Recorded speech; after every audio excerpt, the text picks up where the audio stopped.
So if you watch this channel on a regular basis, or follow me on X, you probably know that I have a reputation for being slightly optimistic. It's just my nature. There's nothing you're going to do about it at my age to change my approach or my mind, because you know what? Optimistic people are happy people. And so I'm just going to stick with that. All right. But that doesn't mean that you shouldn't balance out the optimism with realism. So today we're going to do some realism as we're heading into the Tesla stock earnings call on Wednesday. And the most important thing that's going to happen in that earnings call is, of course, Robotaxi. And so over the last couple of days, I've noticed a couple of videos and a couple of people making comments about their Robotaxi experience. And while overall it's amazing, there's some stuff that's been kind of creeping in. And most of it is very, very minor. And most of it is just kind of annoyances and problems with the car itself not being able to just go. It just doesn't want to go. But there's other situations as well. So I thought I would take one of those in detail here. Because it was written up, I thought it was a pretty doggone good job. It was in Business Insider. It's shockingly balanced considering that that's where it came from.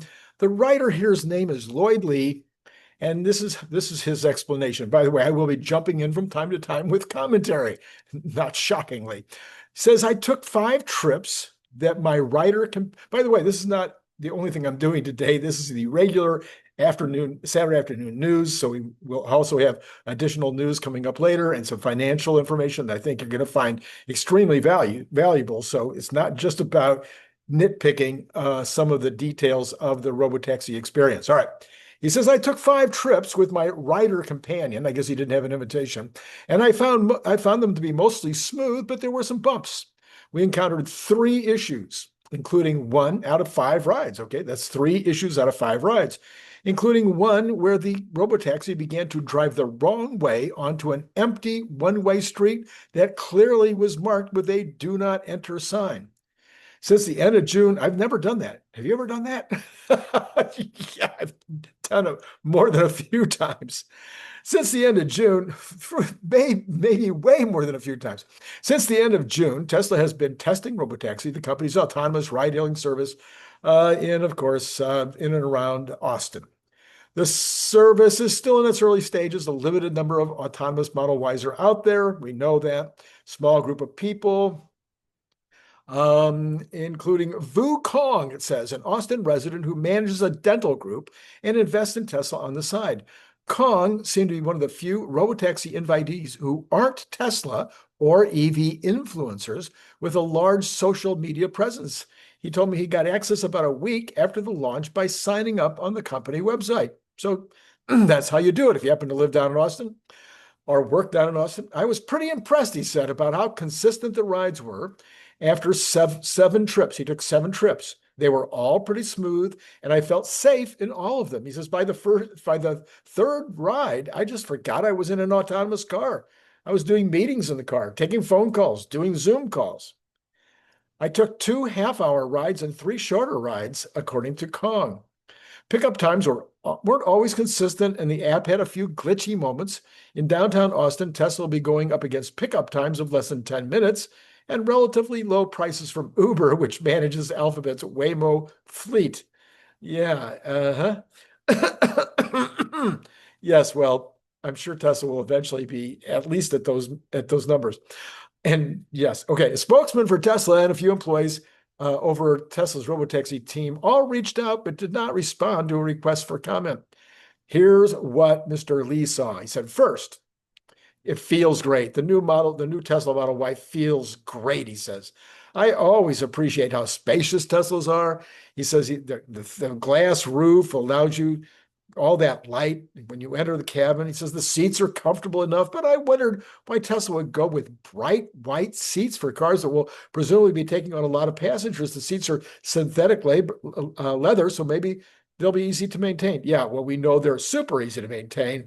You basically have almost an impossible to stain them and easily wiped off. Throughout the rides, I saw an autonomous driving system that can be safe and confident in its maneuvers. Tesla's Robotaxi, unlike its competitors, relies only on external cameras and neural networks to navigate the environment.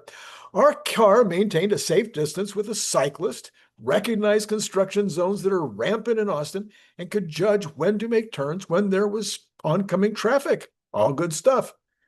The second disengagement came 20 minutes into the ride when 𝐒𝐿 changed the route to return to his office. Okay, so this is a brand new thing, something Uber does not have. You can change the route. You don't have to get out of the car. In fact, it won't even, I don't think the Uber will let you get out of the car until you've completed the route. The safety operator inside the car touched the screen to pause the ride. While I was talking, I hadn't noticed the Robotaxi beginning to head the wrong way down an empty one-way road marked with two signs that said, "Do not enter." The safety operator did not talk to us. When 𝐒𝐿 pressed resume ride, the operator immediately stopped the car again. That's when we realized we were supposed to wait for another remote support agent who quickly helped us. The Robotaxi made the three-point turn to get back in the right direction. The last disengagement came during my fourth Robotaxi ride on late Thursday morning.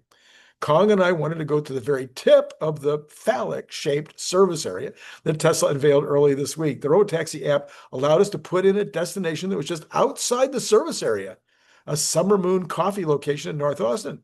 The app indicated that the vehicle would drop us off close to the destination, requiring a 10-minute walk the rest of the way. As we approached our destination, 𝐒𝐿 changed the route to another location that was within the geofence. The Robotaxi put us on a route that would take the vehicle outside the service area for a brief moment in order to head in another destination to the other destination. The vehicle soon pulled over and another remote support agent got in touch with us. So this has been at least the second time I've heard of the vehicle trying to go outside of its geofenced area. The other time was to try to get on the freeway, which it's not allowed to do at this point. He says, "I just wanted to let you know it was routing a little bit outside our range, so we just changed the route so it wouldn't go outside the fence," the agent said. "At no point did I feel the Robotaxi put us in danger. It was interesting to see the system's limits." Pickup times, for the most part, were under 10 minutes. On Wednesday afternoon, the Robotaxi app gave us nearly 30-minute pickup time for a 20-minute ride. The app showed us that Robotaxi was picking us up from the northern part of the new service area. It was the same Robotaxi we had in the first ride that morning, based on the matching license plate. Clever of them. 𝐒𝐿 attempted to find another car with a shorter pickup time, but to no avail. Well, I think there's still only 11 vehicles, even for the expanded area. We haven't heard anybody say that they've counted more. During our fourth ride to North Austin in the upper part of the service area, 𝐒𝐿, who has lived in the city for 5 years, said the Robotaxi was taking a longer route to a destination for what would be an 18-minute trip. He said, "Normally you would take the highway to get there." Well, we know that they don't take the highways. 𝐒𝐿 added that the drop-off location could be improved so the Robotaxi is closer to the actual destination. This has been a complaint of all of the autonomous ride-hail services. We saw one moment when the app showed that a car was arriving in 29 minutes, even though we hadn't even ordered the ride. That's a good one. My colleagues and I sat there closely. My colleagues and I at BI, Business Insider, have closely reported on the Robotaxi race, the efforts Tesla has made to push out an autonomous driver system, and the bold promise Musk has made for self-driving cars and artificial intelligence. I have also compared Tesla's full self-driving Supervise and the EV's advanced driver system to Waymo with my colleague Alistair Barr. I walked away impressed that FSD could navigate San Francisco roads and highways using only cameras, but saw a critical error after the Tesla ran a red light. My expectations for the Tesla Robotaxi were high. I expected quiet, uneventful rides, but I also expected it probably wouldn't be perfect. The company has indicated that the Austin service is a pilot launch. Safety operators are in the vehicle. Access is limited to invitees, and the company is charging a flat fee of now $6.90, up from $4.20. Waymo began testing its own Robotaxi service with an early access program in 2021. That year, the company reported 300 disengagements. In 2024, when they opened in San Francisco, the company reported about 245 disengagements. Well, Tesla could get there. It just needs to start by conquering Austin. All right, that's the end of that story. Now let's talk about This is from Reuters. A relatively little-known information technology executive is running Tesla's sales team. So they got a new guy running the sales team. Now, Elon Musk is actually in charge of North American and European sales, but apparently now he has a second. And now this is reported. This is not from Tesla. As the electric car maker grapples with the drop in sales, according to people familiar with the matter. Raj Jagannathan, a senior executive with wide purview, including several IT and data functions, recently took over the sales role, said people familiar with the matter. Some inside Tesla have interpreted this to mean that Jagannathan has assumed the role of Troy Jones, Tesla's top sales executive, until he departed earlier this month after 15 years with the company. Jagannathan has spent 13 years at Tesla in technology roles. He joined in 2012 as a senior staff engineer, dealing with internet traffic, cloud security, and stuff like that. More recently, he has helped develop Tesla's data center effort in Texas. Two people familiar with the matter said his duties have expanded rapidly. He also became vice president for IT/AI infrastructure, apps, information security. In recent months, he's also taken over Tesla's vehicle service operations. So, man, he's really got a lot of stuff going on. Now, maybe it's just that he's really, really good at internet and app-related things. And maybe, since Tesla's tendency in terms of their selling operation is more about the numbers, more about recognizing what the customers are telling them in the stores, seeing the way that trends are going with regard to actual sales and people coming to the website.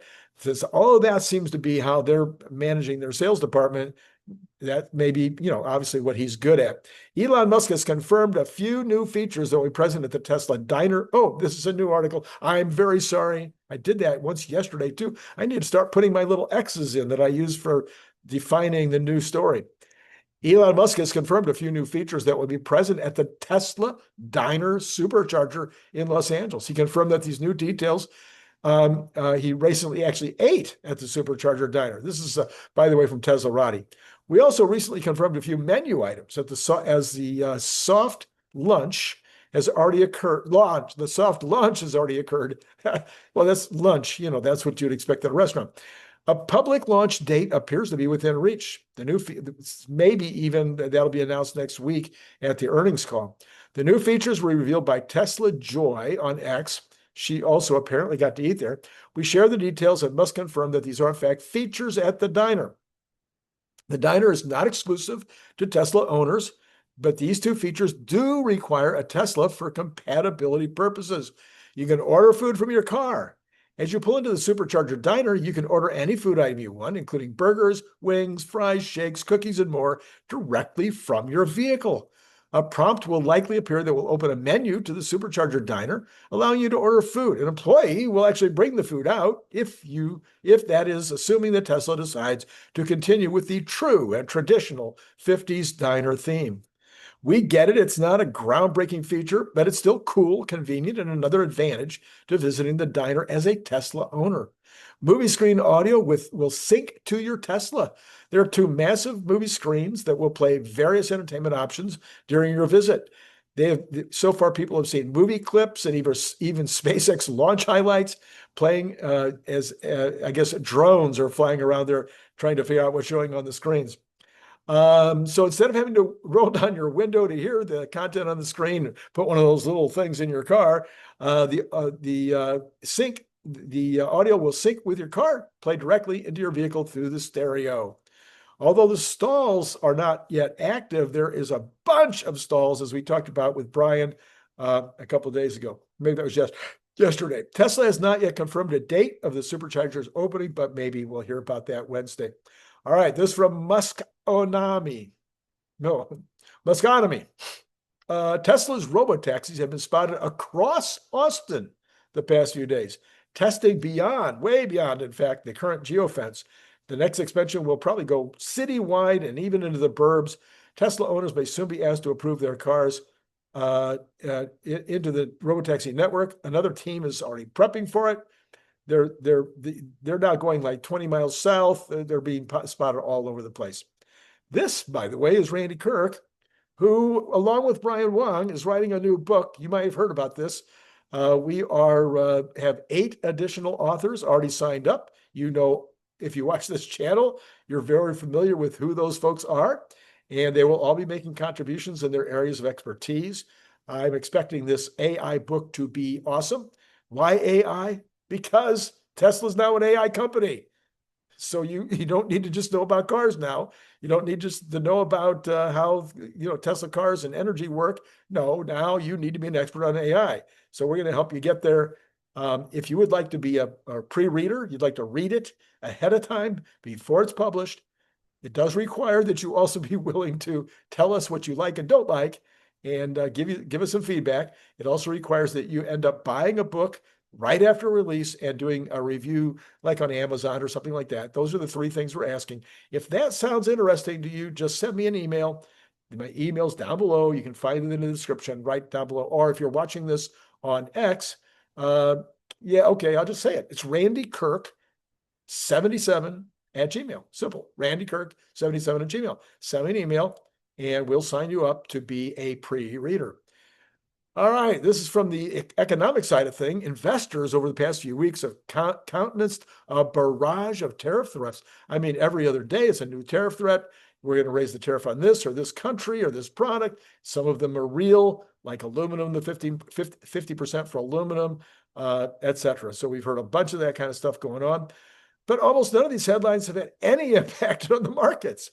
On Friday afternoon, the Financial Times reported the White House was seeking tariffs of 15 to 20% on the European Union, a major U.S. trading partner. The figure was higher than expected, and the S&P 500 slid to session lows shortly after the report was published, but the index didn't linger there for long. It finished Friday little changed at 62.96, which is close to its all-time high. Given the intensity of the sell-off that followed the April 2nd Liberation Day tariffs, this might seem surprising. That episode triggered a market meltdown. 1 week later, Trump announced a 90-day delay on many of the levies to help calm things down. No, it wasn't to help calm things down. He announced a 90-day delay because it was taking longer to do it. And this is all just negotiating, which is what they're going to say in a minute. After sitting out the early stages of the rebound, professional investment fund managers have come charging back into stocks. According to the latest reading from Bank of America Global Fund Manager Survey, risk appetite has risen at the fastest pace on record over the past few months, 3 months. Why are Wall Street professionals seemingly so confident? Here are a few theories. Number 1, Trump's threats are just a pressure tactic. By now, many investors have heard of the taco trade, popularized in May by a columnist for the Financial Times. The acronym stands for Trump always chickens out. Of course, that is not what it's all about. That's why, unfortunately for the trade, the taco idea has not really held because nobody thinks that Trump is chickening out. The idea is that markets turn wobbly like they did in April. Trump will once again reverse course, but that's not what's happening. But with stocks near record highs, some fear Trump might feel emboldened to take a hard line. No, that's nothing to do with it either. It's all about what's the best deal that he can get and a deal that's going to make sense on both sides of the pond. Time will tell if there's anything to this, but Dennis DeBuscher of 22V Research has spoken with a number of investors, and he said in commentary shared with MarketWatch that many have fallen back on the idea that Trump's aggressive tariff push is a negotiating tactic. Frustrated with the slow pace of talks, it seems the president is trying to incentivize U.S. trade partners to speed things along. Yes, he is. The expectation is that tariffs will be lowered once negotiations are done. No. Tariffs are not going to be lowered once negotiations are done. Tariffs will be lowered as they figure out the tariff deal, along with everything else that goes with it, the other non-tariff related ways that they make trouble for us in country or in terms of their exports. Then again, investors largely felt the same way in November after Trump's electoral victory. Stocks and cryptocurrencies initially soared on the prospect of Trump returning to the White House. They were quickly disabused of this notion after Inauguration Day, except they're back to where they were. So I would say that the folks that are making trades right now in the market feel they like Trump. They like Trump a lot, and they think things are just going to get better and better. Number 2, courts will likely block the tariffs.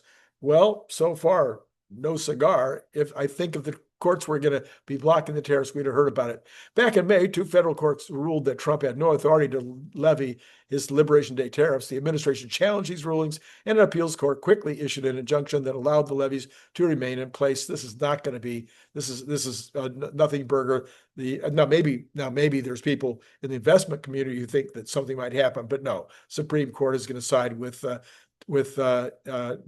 Trump on this. Now the expectation is that even if Trump were to impose steep tariffs similar to what was unveiled on Liberation Day, which he's not going to do, the levies likely won't hold up in court. Major U.S. equity indexes like the S&P 500 and NASDAQ Composite were trading just shy of record territory on Friday. A strong start to the latest quarterly corporate earnings has been credited with pushing stocks higher lately. Again, even higher and higher. Investors have also cheered the latest data on employment and retail sales, which have suggested the U.S. economy has taken the uncertainty surrounding Trump's trade agenda in stride, as did the nasty, ridiculous, useless Michigan survey on consumer sentiment on Friday. Even that one is saying, well, people are feeling pretty good again. The passage of Trump's budget bill, the one big, beautiful act, has also helped in the lifting investors' moods. Back in April, we didn't know how the budget bill was going to come out. We don't know what tax policy was going to be in 2026. And now we know. So I think the markets have been able to lean into that a little bit. Yeah. And the stuff that's in there is very stimulative. That was according to Eric Arts, senior fixed income strategist at Touchstone. That was during an interview with MarketWatch. By the way, to add interest to all of this, to the Podley market, odds of a recession right now have dropped to 19%, which is the lowest number ever on Polymarket. So if you think that maybe people have confidence in Trump, there you go. The Polymarket odds of recession, 19%, the lowest ever. All right. So last night we had Brian Wong on. Brian Wong did an amazing show. You guys liked it pretty well, but not as well as you should have. So there's the card. If you want to go back and take a look at that, it was really, really a good one. And then later on tonight, I'm going to do a show. This is going to be, I'm going to look at AJ's analysis of where we are right now with Tesla. He lots and lots of detail about what's going to happen Wednesday, what's happening now, what the stock might do. We're going to get into all of that tonight. I might have a little more than just that. I haven't decided. There might be more, but that is what I'm going to do for tonight. Tomorrow morning, I'm thinking of doing something on AI, something that's been moving around in my head just a little bit that is kind of part of why we're doing the book. So that's probably what I'm going to do tomorrow morning, but I haven't got a final decision on that. All right. So looking forward to seeing you in a couple hours at 7:45. In the meantime, it has been great talking to you.